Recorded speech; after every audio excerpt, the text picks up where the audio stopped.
Ladies and gentlemen, the director of the Mercury Theater and star of these broadcasts, Orson Welles. We know now that in the early years of the 20th century, this world was being watched closely by intelligences greater than man's, and yet as mortal as his own. We know now that as human beings busied themselves about their various concerns, they were scrutinized and studied, perhaps almost as narrowly as a man with a microscope might scrutinize the transient creatures that swarm and multiply in a drop of water. With infinite complacence, people went to and fro over the earth about their little affairs, serene in the assurance of their dominion over this small, spinning fragment of solar driftwood, which by chance or design, man has inherited out of the dark mystery of time and space. Yet across an immense ethereal gulf, minds that are to our minds as ours are to the beasts in the jungle, intellects, vast, cool, and unsympathetic, regarded this earth with envious eyes and slowly and surely drew their plans against us. In the 39th year of the 20th century came the Great Disillusionment. It was near the end of October. Business was better. The war scare was over. More men were back at work. Sales were picking up. On this particular evening, October 30th, the Crosley service estimated that 32 million people were listening in on radios. For the next 24 hours, not much change in temperature. A slight atmospheric disturbance of undetermined origin is reported over Nova Scotia, causing a low-pressure area to move down rather rapidly over the northeastern states, bringing a forecast of rain accompanied by winds of light gale force. Maximum temperature 66, minimum 48. This weather report comes to you from the Government Weather Bureau. We take you now to the Meridian Room in the Hotel Park Plaza in downtown New York, where you will be entertained by the music of Raymond Raquello and his orchestra.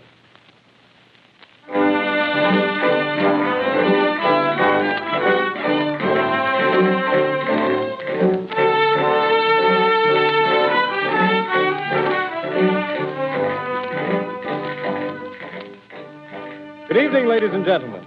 From the Meridian Room in the Park Plaza Hotel in New York City, we bring you the music of Raymond Raquello and his orchestra.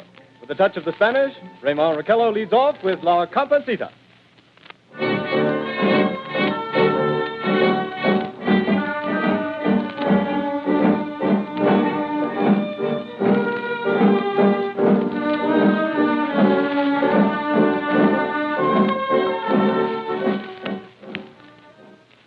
Ladies and gentlemen, we interrupt our program of dance music to bring you a special bulletin from the Intercontinental Radio News. At 20 minutes before 8 Central Time, Professor Farrell of the Mount Jennings Observatory, Chicago, Illinois, reports observing several explosions of incandescent gas occurring at regular intervals on the planet Mars. The spectroscope indicates the gas to be hydrogen and moving toward the Earth with enormous velocity. Professor Pearson of the observatory at Princeton confirms Farrell's observation and describes the phenomenon as, quote, like a jet of blue flame shot from a gun, unquote. We now return you to the music of Raymond Raquello, playing for you in the Meridian Room of the Park Plaza Hotel, situated in downtown New York.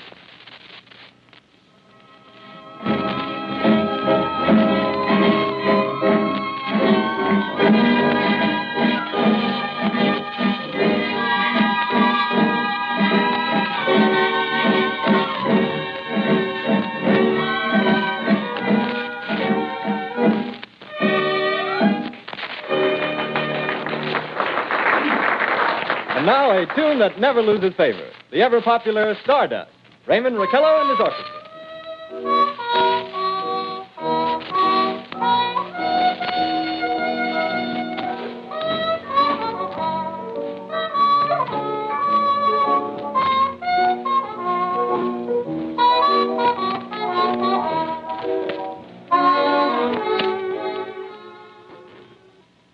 Ladies and gentlemen, following on the news given in our bulletin a moment ago, the Government Meteorological Bureau has requested the large observatories of the country to keep an astronomical watch on any further disturbances occurring on the planet Mars. Due to the unusual nature of this occurrence, we have arranged an interview with the noted astronomer, Professor Pearson, who will give us his views on this event. In a few moments, we will take you to the Princeton Observatory at Princeton, New Jersey. We return you until then to the music of Ramon Raquello and his orchestra.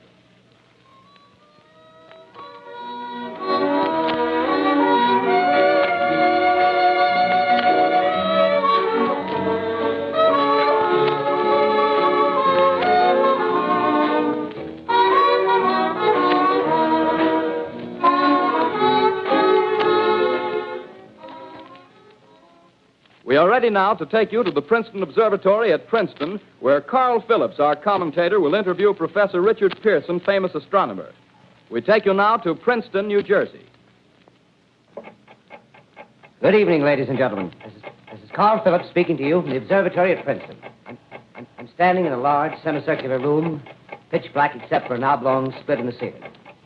Through this opening, I can see a sprinkling of stars that cast a kind of frosty glow over the intricate mechanism of the huge telescope. The ticking sound you hear is the vibration of the clockwork. Professor Pearson stands directly above me on a small platform, peering through the giant lens. I'll ask you to be patient, ladies and gentlemen, during any delay that may arise during our interview. Besides the ceaseless watch of the heavens, Professor Pearson may be interrupted by telephone or other communications. During this period, he is in constant touch with the astronomical centers of the world. Professor, may I begin our questions? Any time, Mr. Phillips. Professor, would you please tell our radio audience exactly what you see as you observe the planet Mars through your telescope? Nothing unusual at the moment, Mr. Phillips. A red disk swimming in a blue sea. Transverse stripes across the disk. Quite distinct now because Mars happens to be at the point nearest the Earth, in opposition, as we call it. In your opinion, what do these transverse stripes signify, Professor Pearson? Not canals, I can assure you, Mr. Phillips. Although that's the popular conjecture of those who imagine Mars to be inhabited. From a scientific viewpoint, the stripes are merely the result of atmospheric conditions peculiar to the planet. Then you're quite convinced, as a scientist, that living intelligence as we know it does not exist on Mars? I should say the chances against it are 1,000 to 1. And yet, how do you account for these gas eruptions occurring on the surface of the planet at regular intervals? Phillips, I cannot account for it. By the way, Professor, for the benefit of our listeners, how far is Mars from the Earth? Approximately 40 million miles. Well, that seems a safe enough distance. Just a moment, ladies and gentlemen. Someone has just handed Professor Pearson a message. While he reads it, let me remind you that we are speaking to you from the observatory in Princeton, New Jersey, where we are interviewing the world-famous astronomer, Professor Pearson. One moment, please. Professor Pearson has passed me a message which he has just received. Professor, may I read the message to the listening audience? Certainly, Mr. Phillips. Ladies and gentlemen, I shall read you a wire addressed to Professor Pearson from Dr. Gray of the Natural History Museum, New York. Quote, 9:15 p.m. Eastern Standard Time. Seismograph registered shock of almost earthquake intensity occurring within a radius of 20 miles of Princeton. Please investigate. Signed, Lloyd Gray, Chief of Astronomical Division. Unquote.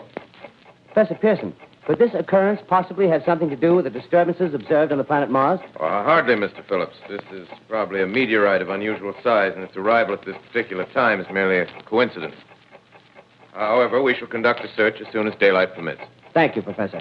Ladies and gentlemen, for the past 10 minutes, we've been speaking to you from the observatory at Princeton, bringing you a special interview with Professor Pearson, noted astronomer.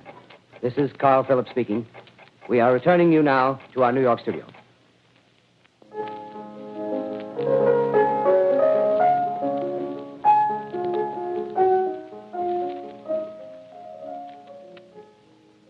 Ladies and gentlemen, here is the latest bulletin from the Intercontinental Radio News. Toronto, Canada. Professor Morse of Macmillan University reports observing a total of 3 explosions on the planet Mars between the hours of 7:45 p.m. and 9:20 p.m. Eastern Standard Time. This confirms earlier reports received from American observatories. Now, nearer home, comes a special bulletin from Trenton, New Jersey. It is reported that at 8:50 p.m., a huge flaming object, believed to be a meteorite, fell on a farm in the neighborhood of Grover's Mill, New Jersey, 22 miles from Trenton. The flash in the sky was visible within a radius of several hundred miles, and the noise of the impact was heard as far north as Elizabeth.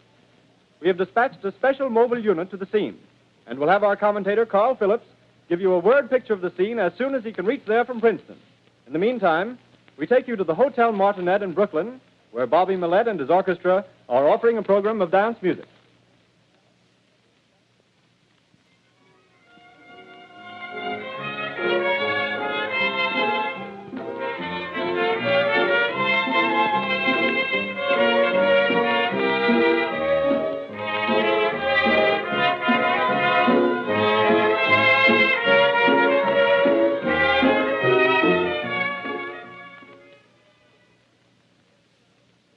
take you now to Grover's Mill, New Jersey.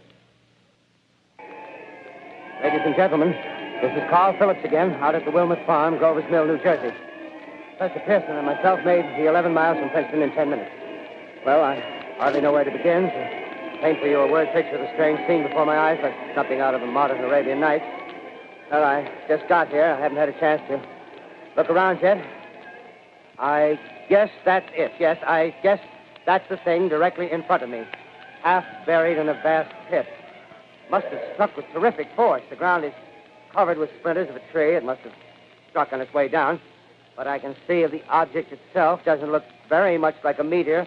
At least not the meteors I've seen. It looks more like a huge cylinder. Has a diameter of, what would you say, Professor Pearson? What's that? What would you say, what's the diameter of this? About 30 yards. About 30 yards. The metal on the sheath is, well, I've never seen anything like it. The color is sort of yellowish white. It's curious. Spectators now are pressing close to the object in spite of the efforts of the police to keep them back. Getting in front of my line of vision. Would you mind standing one side, please, while the police are pushing the crowd back? Here's Mr. Wilmot, owner of the farm here. He may have some interesting facts to add. Mr. Wilmot, would you please tell the radio audience as much as you remember of this rather unusual visitor that dropped in your backyard? A step closer, please. Ladies and gentlemen, this is Mr. Wilmot. Well, I was listening to the radio. Closer and louder, please. Pardon me? Louder, please, closer. Yes. I was listening to the radio and kind of drowsing. That professor fellow was talking about Mars, so I was half dozing and half... Yes, Mr. Wilmot, and then what happened? Well, as I was saying, I was listening to the radio, kind of halfway. Yes, Mr. Wilmot, and then you saw something. Well, not first off. I heard something. And what did you hear? A hissing sound like this. Kind of like a 4th of July rocket. Yes, then what? I turned my head out the window and would have sworn I was to sleep and dreaming. Yes? I seen a kind of greenish streak and then zingo. Something smacked the ground, knocked me clear out of my chair. Well, were you frightened, Mr. Wilmot? Well, I ain't quite sure. I reckon I was kind of riled. Well, thank you, Mr. Wilmot. Thank you very much. Yeah, you want me to No, talk that's some quite more? all right. That's plenty. Ladies and gentlemen, you've just heard Mr. Wilmot, owner of the farm where this thing has fallen. I wish I could convey the atmosphere, the background of this fantastic scene. Hundreds of cars are parked in a field in back of us, and the police are trying to rope off the roadway leading into the farm, but it's no use. They're breaking right through. The car's headlights throw an enormous spotlight on the pit where the object's half buried. Now, some of the more daring souls now are venturing near the edge. Their silhouettes stand out against the metal sheen. One man wants to touch the thing. He's having an argument with the policeman. Now, the policeman wins.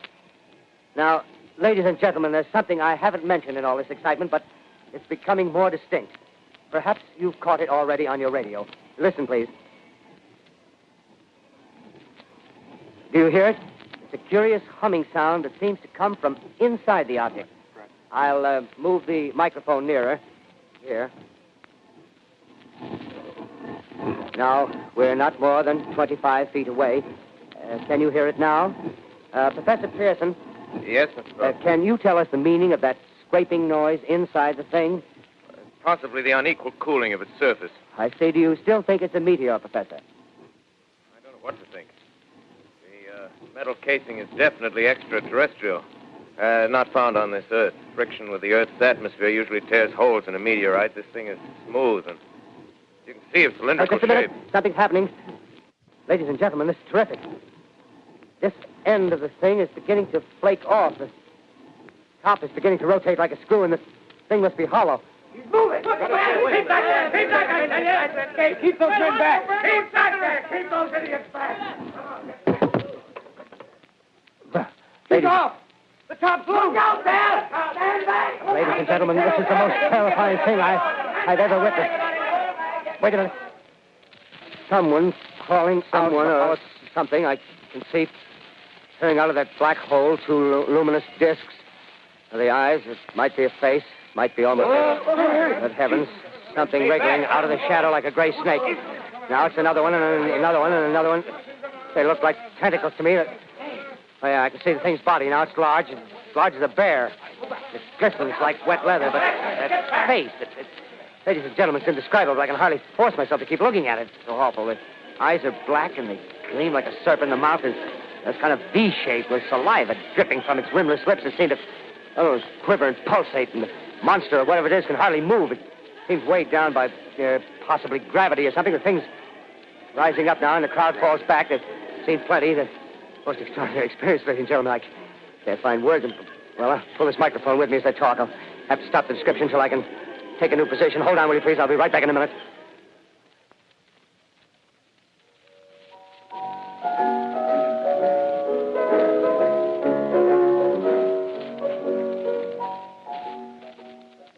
We are bringing you an eyewitness account of what's happening on the Wilmuth Farm, Grover's Mill, New Jersey.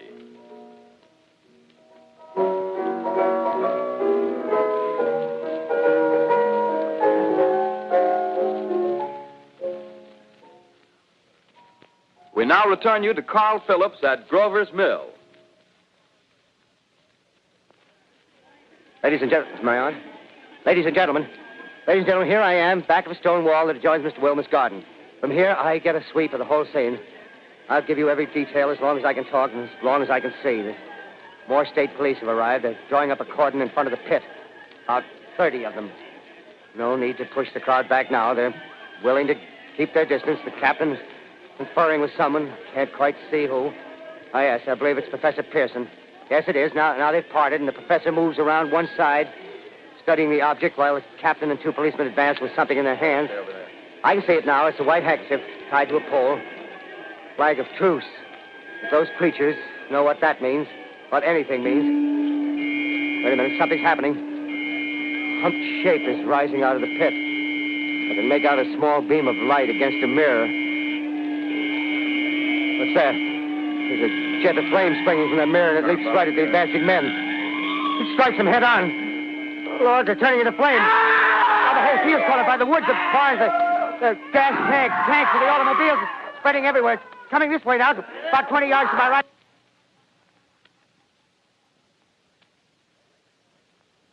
Ladies and gentlemen, due to circumstances beyond our control, we are unable to continue the broadcast from Grover's Mill. Evidently, there's some difficulty with our field transmission. However, we will return to that point at the earliest opportunity. In the meantime, we have a late bulletin from San Diego, California. Professor Indelkoffer, speaking at a dinner of the California Astronomical Society, expressed the opinion that the explosions on Mars are undoubtedly nothing more than severe volcanic disturbances on the surface of the planet. We continue now with our piano interlude.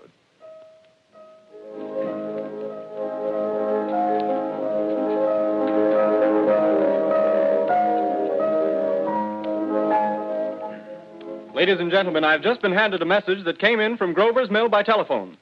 Just one moment, please. At least 40 people, including 6 state troopers, lie dead in a field east of the village of Grover's Mill, their bodies burned and distorted beyond all possible recognition. The next voice you hear will be that of Brigadier General Montgomery Smith, commander of the state militia at Trenton, New Jersey. I have been requested by the governor of New Jersey to place the counties of Mercer and Middlesex as far west as Princeton and east to Jamesburg under martial law. No one will be permitted to enter this area except by special pass issued by state or military authorities. 4 companies of state militia are proceeding from Trenton to Grover's Mill and will aid in the evacuation of homes within the range of military operations. Thank you. You have just been listening to General Montgomery Smith, commanding the state militia at Trenton. In the meantime, further details of the catastrophe at Grover's Mill are coming in. The strange creatures, after unleashing their deadly assault, crawled back in their pit and made no attempt to prevent the efforts of the firemen to recover the bodies and extinguish the fire. The combined fire departments of Mercer County are fighting the flames which menace the entire countryside. We have been unable to establish any contact with our mobile unit at Grover's Mill, but we hope to be able to return you there at the earliest possible moment. In the meantime, we take you to... Just one moment, please. Ladies and gentlemen, I have just been informed that we have finally established communication with an eyewitness of the tragedy. Professor Pearson has been located at a farmhouse near Grover's Mill, where he has established an emergency observation post. As a scientist, he will give you his explanation of the calamity. The next voice you hear will be that of Professor Pearson, brought to you by direct wire. Professor Pearson. Of the creatures in the rocket cylinder at Grover's Mill, I can give you no authoritative information, either as to their nature, their origin, or their purposes here on Earth. Of their destructive instrument, I might venture some conjectural explanation. For want of a better term, I shall refer to the mysterious weapon as a heat ray. It's all too evident that these creatures have scientific knowledge far in advance of our own. It's my guess that in some way they are able to generate an intense heat in a chamber of practically absolute non-conductivity. This intense heat they project in a parallel beam against any object they choose by means of a polished parabolic mirror of unknown composition, much as the mirror of a lighthouse projects a beam of light. That is my conjecture of the origin of the heat ray. Thank you, Professor Pearson. Ladies and gentlemen, here is a bulletin from Trenton. It is a brief statement informing us that the charred body of Carl Phillips has been identified in a Trenton hospital. Now, here's another bulletin from Washington, D.C. The Office of the Director of the National Red Cross reports 10 units of Red Cross emergency workers have been assigned to the headquarters of the state militia, stationed outside of Grover's Mill, New Jersey. Here's a bulletin from State Police, Princeton Junction. The fires at Grover's Mill and vicinity are now under control. Scouts report all quiet in the pit, and there is no sign of life appearing from the mouth of the cylinder. Now, ladies and gentlemen, we have a special statement from Mr. Harry McDonald, Vice President in charge of operations. We have received a request from the State Militia of Trenton to place at their disposal our entire broadcasting facilities. In view of the gravity of the situation, and believing that radio has a responsibility to serve in the public interest at all times, we are turning over our facilities to the State Militia at Trenton. We take you now to the field headquarters of the state militia near Grover's Mill, New Jersey. This is Captain Lansing of the Signal Corps, attached to the state militia, now engaged in military operations in the vicinity of Grover's Mill. Situation arising from the reported presence of certain individuals of unidentified nature is now under complete control. The cylindrical object, which lies in a pit directly below our position, surrounded on all sides by 8 battalions of infantry, without heavy field pieces, but adequately armed with rifles and machine guns. All cause for alarm, if such cause ever existed, is now entirely unjustified. The things, whatever they are, do not even venture to poke their heads above the pit. I can see their hiding place plainly in the glare of the searchlights here. With all their reported resources, these creatures can scarcely stand up against heavy machine gun fire. Anyway, it's an interesting outing for the troops. I can make out their khaki uniforms crossing back and forth in front of the lights. Looks almost like a real war. There appears to be some slight smoke in the woods bordering the Millstone River. Probably fire started by campers. Well, we ought to see some action soon. One of the companies is deploying on the left flank. A quick thrust and it'll all be over. Now, wait a minute. I see something on top of the cylinder. No, it's nothing but a shadow. Now the troops are on the edge of the Wilmot Farm. 7,000 armed men closing in on an old metal tube. A tub, rather. Well, wait, that wasn't a shadow. It's something moving. Solid metal, kind of a shield-like affair rising up out of the cylinder. It's going higher and higher. What? It's standing on legs, actually rearing up on a sort of metal framework.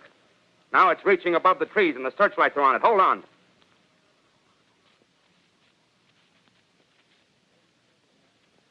Ladies and gentlemen, I have a grave announcement to make.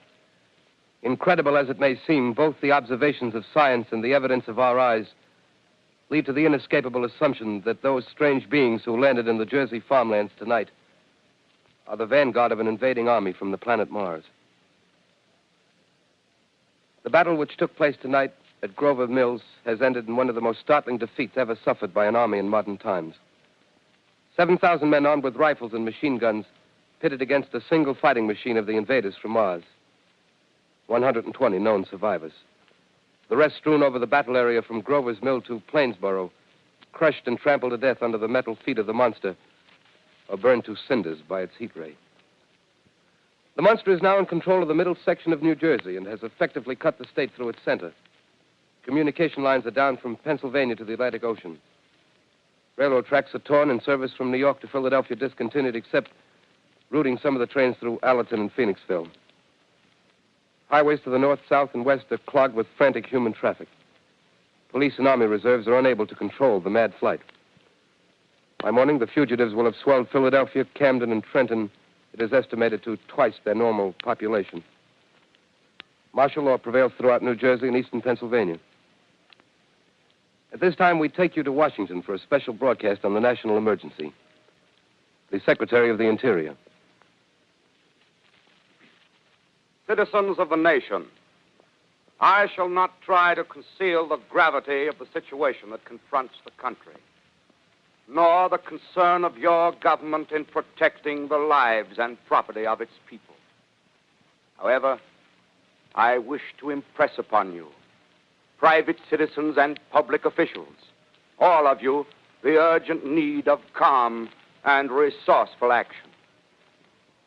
Fortunately, this formidable enemy is still confined to a comparatively small area, and we may place our faith in the military forces to keep them there.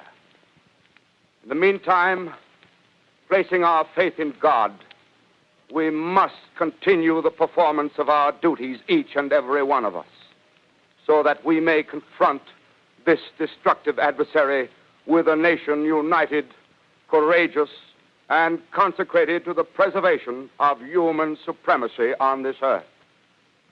I thank you. You have just heard the Secretary of the Interior speaking from Washington. Bulletins too numerous to read are piling up in the studio here. We're informed that the central portion of New Jersey is blacked out from radio communication due to the effect of the heat ray upon power lines and electrical equipment. Here's a special bulletin, New York.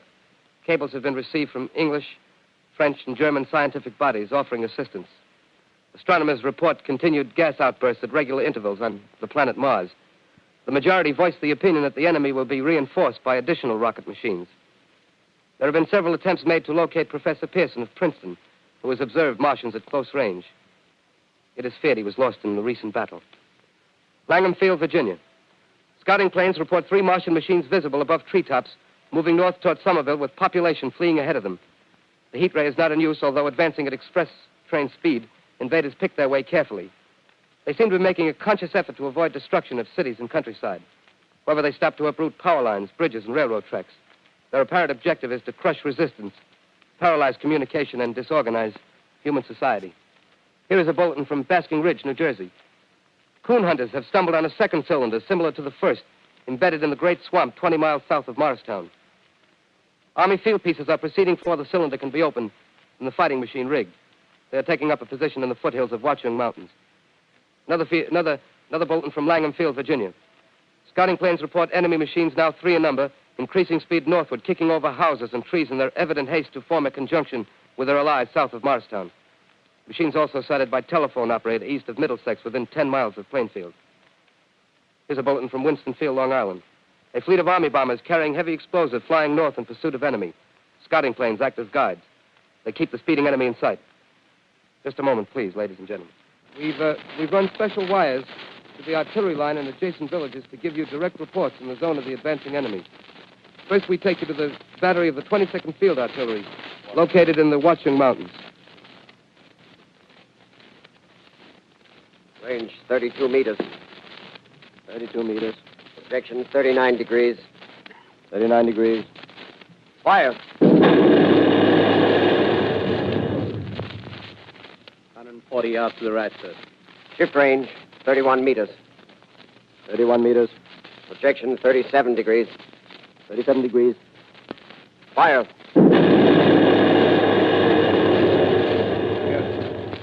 Hit, sir. Got the tripod of one of them. They're stopped. The others are trying to repair it. Quick, get the range. Shift 30 meters. 30 meters. Projection 27 degrees. 27 degrees. Fire.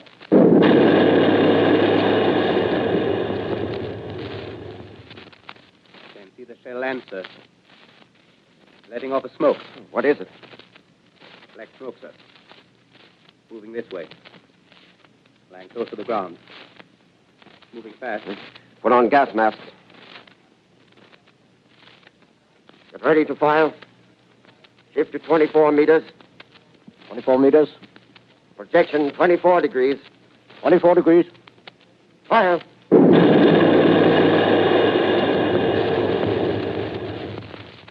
Still can't see, sir. Smoke's coming nearer. Get the range. 23 meters. 23 meters. 23 meters. Protected 22 degrees. 22 degrees.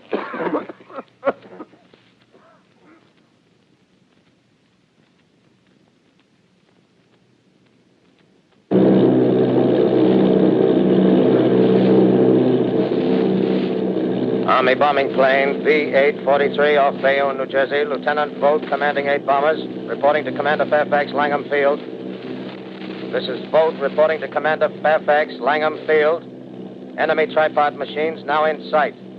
Reinforced by 3 machines from the Morristown cylinder. 6 altogether. 1 machine partially crippled. Believed hit by shell from Army gun in Watchung Mountains. Guns now appear silent. A heavy black fog hanging close to the earth of extreme density, nature unknown. No sign of heat ray. Enemy now turns east, crossing Passaic River into the Jersey marshes. Another straddles the Pulaski Skyway. Evident objective is New York City. They're pushing down a high-tension power station. The machines are close together now, and we're ready to attack. Planes circling, ready to strike. 1,000 yards, and we'll be over the first.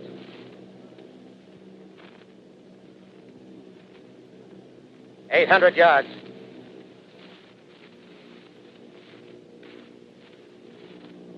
$600.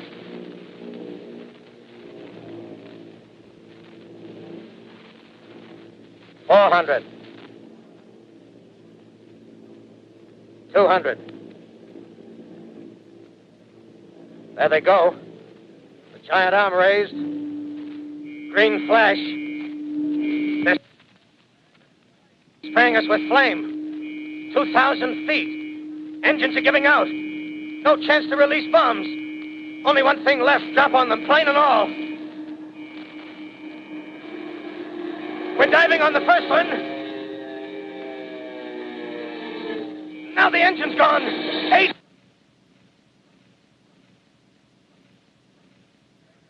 This is Bayonne, New Jersey, calling Langham Field. This is Bayonne, New Jersey, calling Langham Field. Come in, please. This is Langham Field. Go ahead. 8 Army bombers in engagement with enemy tripod machines over Jersey Flats. Engines incapacitated by heat ray. All crashed. 1 enemy machine destroyed. Enemy now discharging heavy black smoke in direction of... Newark, New Jersey. This is Newark, New Jersey. Warning. Poisonous black smoke pouring in from Jersey marshes. Reaches South Street. Gas masks useless. Urge population to move into open spaces. Automobiles use routes 7, 23, 24. Avoid congested areas. Smoke now spreading over Raymond Boulevard.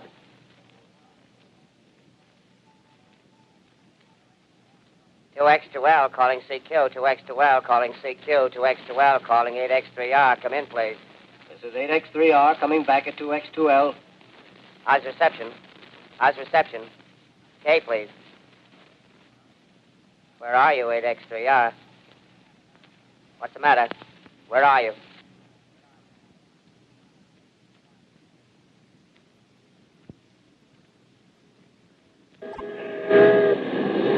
I'm speaking from the roof of Broadcasting Building. I'm speaking from the roof of Broadcasting Building, New York City. The bells you hear are ringing to warn the people to evacuate the city as Martians approach.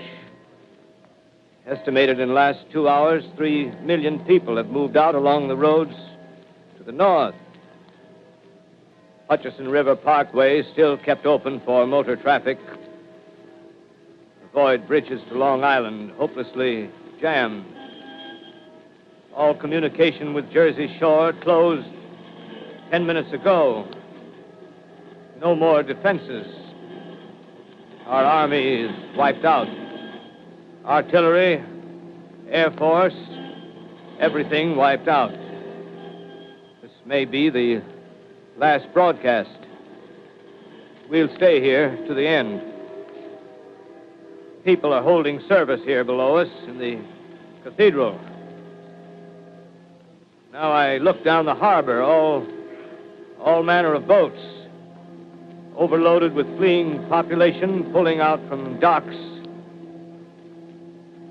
Streets are all jammed. Noise in crowds like New Year's Eve in city. Wait a minute. The enemy is now in sight above the Palisades. Five great machines. First one is crossing the river. I can see it from here, wading the Hudson like a man wading through a brook. A bulletin is handed me. Martian cylinders are falling all over the country. One outside of Buffalo, one in Chicago, St. Louis. Seem to be timed and spaced. Now the first machine reaches the shore.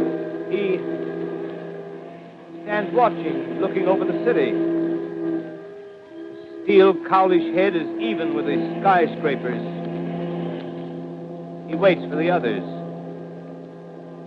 They rise like a line of new towers on the city's west side. Now they're lifting their metal hands. This is the end now.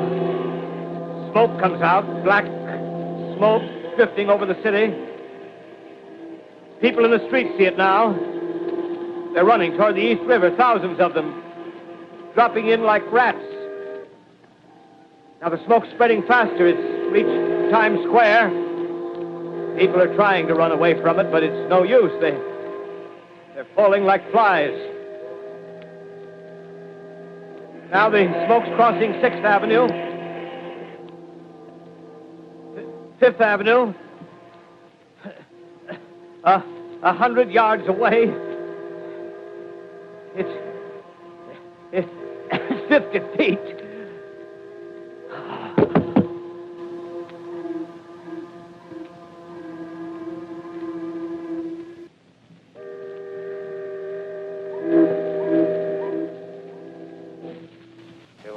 X2L calling CQ. 2X2L calling CQ. 2X2L calling CQ, New York. Isn't there anyone on the air? Isn't there anyone on the air? Isn't there anyone? 2X2L.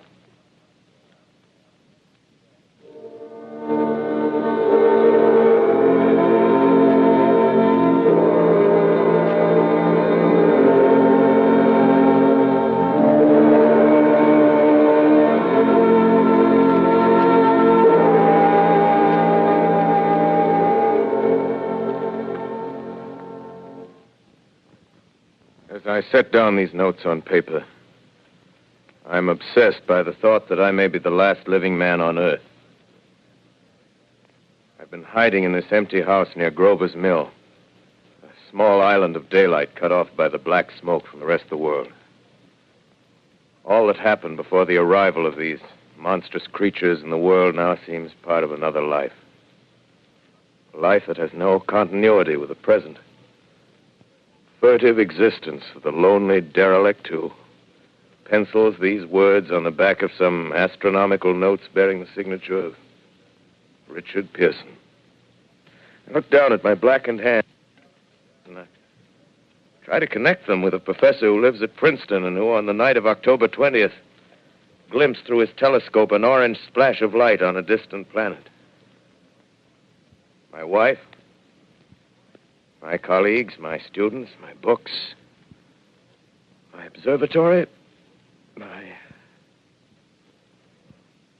my world. Where are they?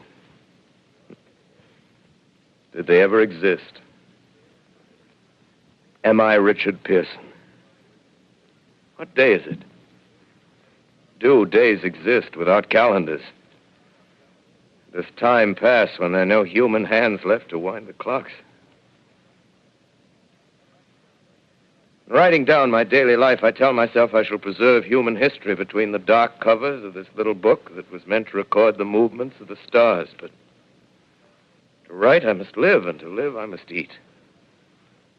Find moldy bread in the kitchen and an orange not too spoiled to swallow. Keep watch at the window. Time to time, I catch sight of a Martian above the black smoke.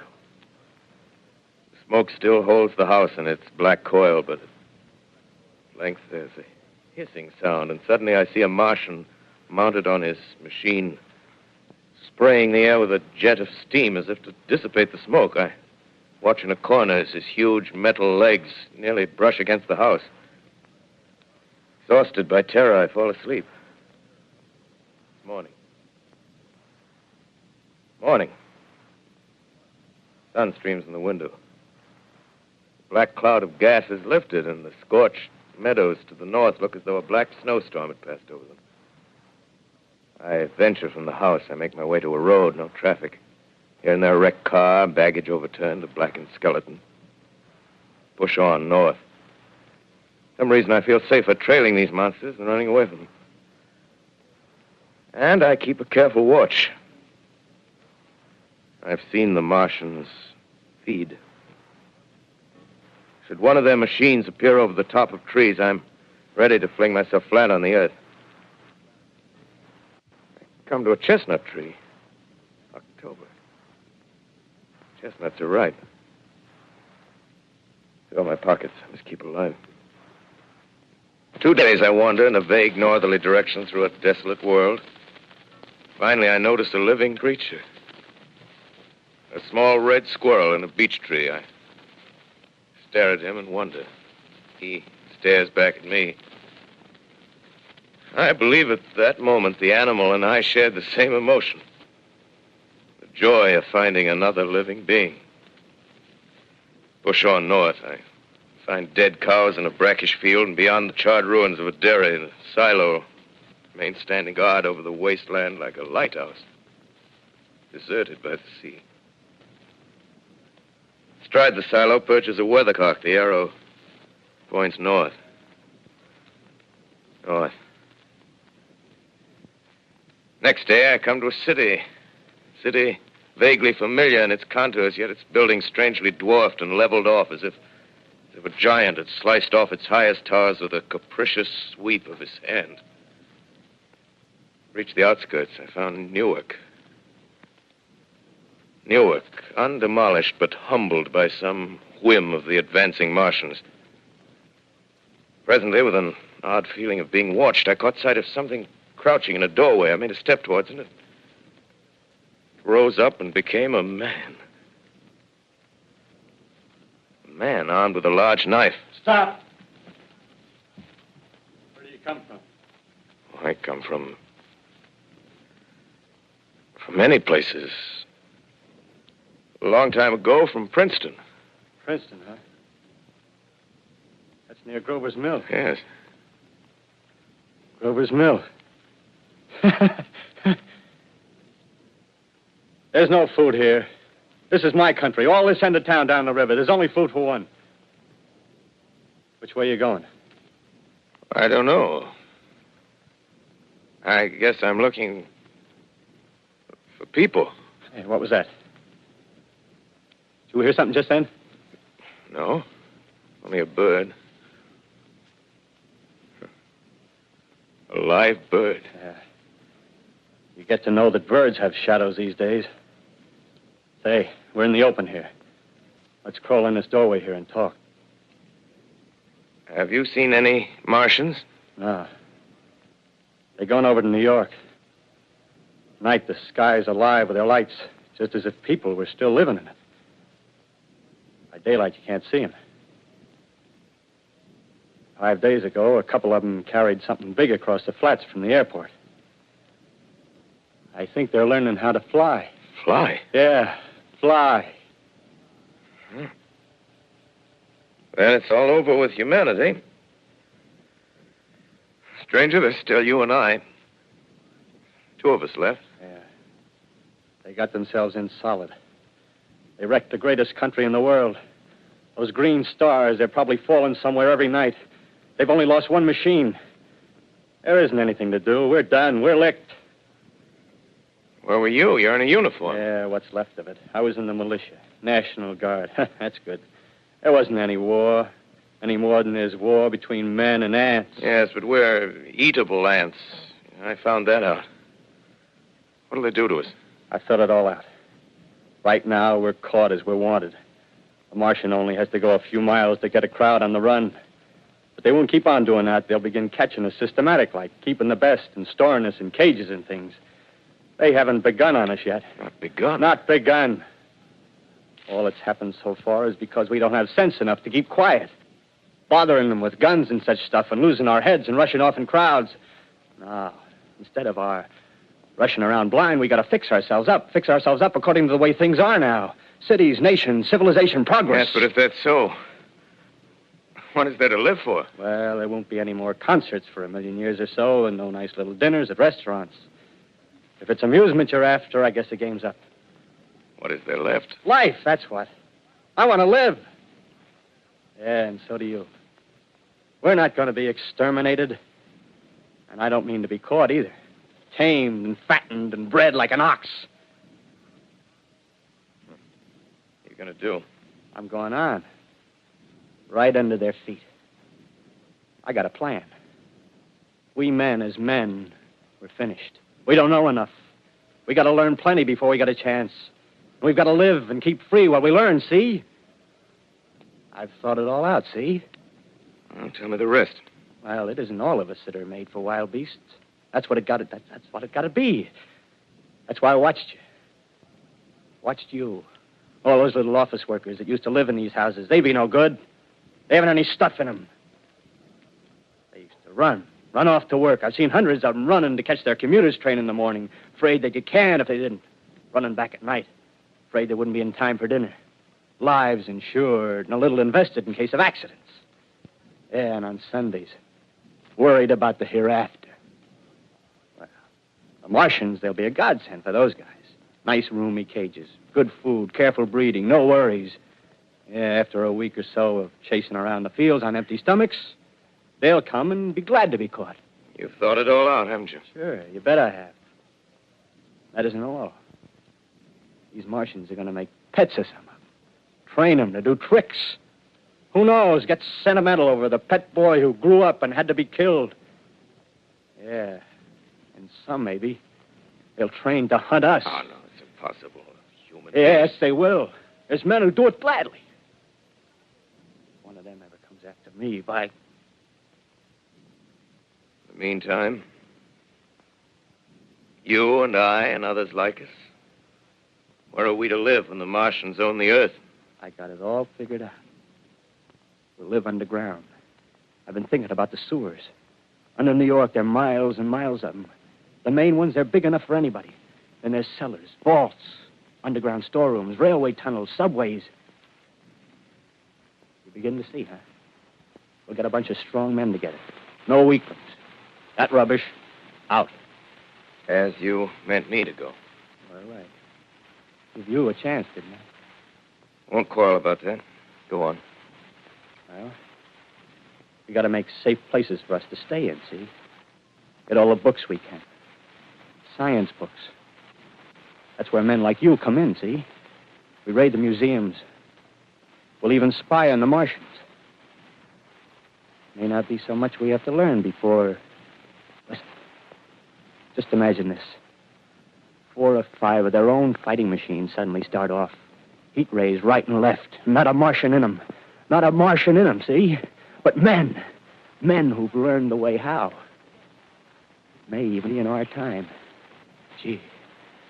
Imagine having one of them lovely things with its heat ray wide and free. We'd turn it on Martians. We'd turn it on men. We'd bring everybody down on their knees. That's your plan. Yeah. You, me, a few more of us. We'd own the world. I see. Hey. Hey, what's the matter? Where are you going? Not to your world. Bye, stranger. Well, after parting with the artilleryman, I came at last to the Holland Tunnel, entered that silent tube. Anxious to know the fate of the great city on the other side of the Hudson. Cautiously, I came out of the tunnel and made my way up Canal Street. Reached 14th Street, and there again were black powder and several bodies and an evil, ominous smell from the gratings of the cellars of some of the houses. I wandered up through the 30s and 40s, stood alone on Times Square. Caught sight of a lean dog running down 7th Avenue with a piece of dark brown meat in his jaws and a pack of starving mongrels at his heels. Made a wide circle around me as though he feared I might prove a fresh competitor. Walked up Broadway in the direction of that strange powder, past silent shop windows, displaying their mute wares to empty sidewalks. Past the Capitol Theater, silent, dark. Past a shooting gallery where a row of empty guns faced an arrested line of wooden ducks. Near Columbus Circle, I noticed models of 1939 motor cars in the showrooms facing empty streets. Over the top of the General Motors building, I watched a flock of black birds circling in the sky. Hurried on. Suddenly, I caught sight of the hood of a Martian machine, standing somewhere in Central Park, gleaming in the late afternoon sun. An insane idea. I rushed recklessly across Columbus Circle and into the park. I climbed a small hill above the pond at 60th Street, and from there I could see standing in a silent row along the mall 19 of those great metal titans, their cowls empty, their steel arms hanging listlessly by their sides. I looked in vain for the monsters that inhabit those machines. Suddenly, my eyes were attracted to the immense flock of black birds that hovered directly below me. They circled to the ground. And there before my eyes, stark and silent, lay the Martians with the hungry birds pecking and tearing brown shreds of flesh from their dead bodies. Later, when their bodies were examined in laboratories, it was found that they were killed by the putrefactive and disease bacteria against which their systems were unprepared. Slain, after all, man's defenses had failed by the humblest thing that God, His wisdom, has put upon this earth. Before the cylinder fell, there was a general persuasion that through all the deep of space, no life existed beyond the petty surface of our minute sphere. Now we see further. Dim and wonderful is the vision I've conjured up in my mind of life spreading slowly from this little seedbed of the solar system throughout the inanimate vastnesses of sidereal space. But a remote dream, maybe that the destruction of the Martians is only a reprieve to them and not to us. Is the future ordained, perhaps? Strange it now seems to sit in my peaceful study at Princeton, writing down this last chapter of the record, begun at a deserted farm in Grover's Mill. Strange to watch children playing in the streets. Strange to see young people strolling on the green where the new spring grass heals the last black scars of a bruised earth. Strange to watch the sightseers enter the museum where the dissembled parts of a Martian machine are kept on public view. Strange when I recall the time when I first saw it. Bright and clean-cut, hard and silent under the dawn of that last great day. You're listening to KSCO, serving SoCal, Soledad, and Lucia.